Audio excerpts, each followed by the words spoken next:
teman-teman wartawan bahwa pada tanggal 25 September kemarin sore pukul 18.20 terjadi ledakan di sebelah asrama polisi Grogol, Sukoharjo. Jadi ledakan itu berdasarkan hasil pemeriksaan 7 orang saksi, kemudian petunjuk olah TKP, kemudian barang bukti yang kita amankan dan kita disposalkan, kita bisa simpulkan untuk saat ini bahwa ledakan itu bukan bom, tetapi murni dari bahan petasan yang berdasarkan keterangan saksi mau dibakar oleh anggota kita sehingga mengakibatkan meledak. Jadi hasil penyidikan yang kita lakukan terhitung sampai hari ini, ledakan itu satu bukan bom, kita pastikan. Yang kedua, tidak ada unsur teror terkait dengan ledakan itu sendiri. Kemudian dari pengembangan saksi yang kita lakukan, benar bahwa itu adalah bahan petasan karena sudah kita lakukan pemeriksaan kepada pihak pengirim maupun penerima. Jadi pihak pengirimnya adalah CP, salah satu CP di daerah Indramayu, sudah kita periksa. Kemudian penerimanya adalah di wilayah Klaten, saudara A, sudah kita lakukan pemeriksaan, membenarkan bahwa dia memesan bahan mercon atau petasan, memesan 2 kali 2 paket. Dan anggota kita Satintel Polda Surakarta kita lakukan pemeriksaan saksi korban, benar telah melakukan kegiatan kepolisian yaitu operasi dilakukan penangkapan pengamanan barang bukti yang kemungkinan saat itu dibawa pulang, kemudian kemarin coba untuk dibakar akhirnya meledak. Jadi saya tegaskan di sini bahwa terkait dengan anggota yang mau memusnahkan kemudian menjadi korban, secara jelasnya nanti setelah yang bersangkutan sembuh baru ketahuan apakah itu ada unsur lalainya, apakah anggota itu ada salah prosedur dan lain sebagainya setelah anggota kita lakukan pemeriksaan karena yang bersangkutan sakit. Kemudian saya harapkan kepada masyarakat dan rekan-rekan wartawan tidak usah resah bahwa memang benar ledakan itu adalah bukan bom dan bukan teror. Yang ini semua situasi TKP saat ini sudah normal kembali, proses identifikasi dari inafis maupun lapor dan lain sebagainya sudah selesai dan tidak ada kejadian menonjol wilayah Sukoharjo. Termasuk masyarakat sekitar juga sudah melaksanakan kegiatan aktivitas biasa. Itu yang pertama. Kemudian yang kedua, ini perlu saya tunjukkan bahwa benar bahwa itu adalah bahan petasan. Ini adalah paket yang diamankan anggota pada saat operasi kepolisian. Kemudian kita urai oleh dibom kita dapati ada ucang itu sumbu petasan. Kemudian ini adalah BB petasan yang kita sisihkan, ada 6 kantong, 1 kantong kita sisihkan, sisanya ulangi 2 kantong kita sisihkan untuk BB, yang 4 kantong tadi malam langsung kita disposal. Ternyata memang bubuk petasan atau mercon. Ini adalah merupakan barang bukti petunjuk yang semuanya ini sudah mengerucut sebagaimana saya sampaikan tadi bahwa itu adalah bukan bom, tetapi adalah petasan dan tidak ada unsur teror dan lain sebagainya.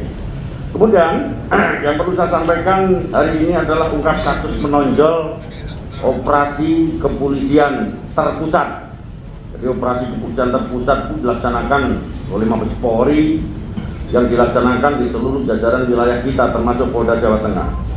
Operasi Jaran Candi untuk Polda Jawa Tengah kita lakukan setelah kita amankan hampir 418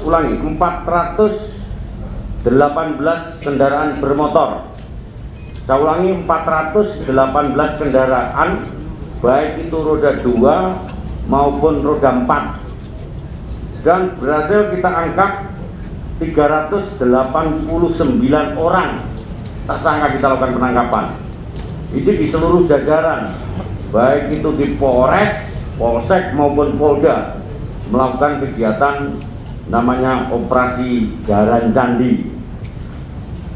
Dari beberapa pelaku ya, pencurian kendaraan bermotor 332 kasus, kemudian pencurian ternak ada 6 kasus, pencurian barang berharga 72 kasus, perampasan kendaraan bermotor 3 kasus. Yang modus operandinya adalah pelaku mencari sasaran dengan cara acak atau berkenalan dengan korban. Setelah akrab, pelaku membawa kendaraan korban. Kemudian pelaku memasuki rumah dengan cara memanjat. Itu modus operandi yang telah berhasil kita ungkap karena tersangka dan petunjuk bukti lainnya sudah bisa kita amankan. Manjat rumah, jendela, kemudian mengambil kunci mobil dan membawa kabur. Atau pelaku modus operandinya berpura-pura sebagai pembeli, kemudian menodongkan kepada korban, kendaraannya dibawa kabur. Dari beberapa pengungkapan kasus ini, ada 1 kasus yang menonjol, yaitu di Polres Tegal, di mana kasus ini adalah kasus 363. Jadi pelaku spesialis ATM yang sudah merambah di beberapa Polda. Di Polda Jawa Tengah itu ada 4 TKP, Polda Jatim 1 TKP, Polda Jabar 3 TKP, kerugian 1,8 M. Jadi pelaku khusus pencurian ATM di Polres Tegal. Pengungkapan Polres Tegal di backup oleh Polda ini berdasarkan pengembangan scientific crime investigation, yaitu CCTV, kita analisa wajah, ada tai lalat yang itu merupakan petunjuk, berhasil kita ungkap, dan ini akan kita kembangkan di seluruh jajaran Polda yang lain, di antaranya adalah Jabar dan Jatim. Kemudian kasus menonjol yang lain di daerah Kudus, ada pelaku terkait dengan pencurian kendaraan yang melibatkan keluarga. Jadi yang nyuri itu anaknya, kemudian yang 480 itu tantenya, ulangi, Kebumen. Jadi yang nyuri itu anaknya, kemudian yang nadah, yang beli itu omnya. Tapi Polda Jawa Tengah mengambil inisiatif untuk kita lakukan restorasi justice para pihak dan kita selesaikan. Ini adalah suatu bentuk penegakan hukum Polri dalam rangka memberikan rasa keadilan kepada masyarakat kita. Dan hari ini dari 418 kendaraan, sebagian masyarakat akan kita panggil untuk kita berikan kepada yang berhak terkait kendaraan yang bersangkutan, tidak dipungut biaya.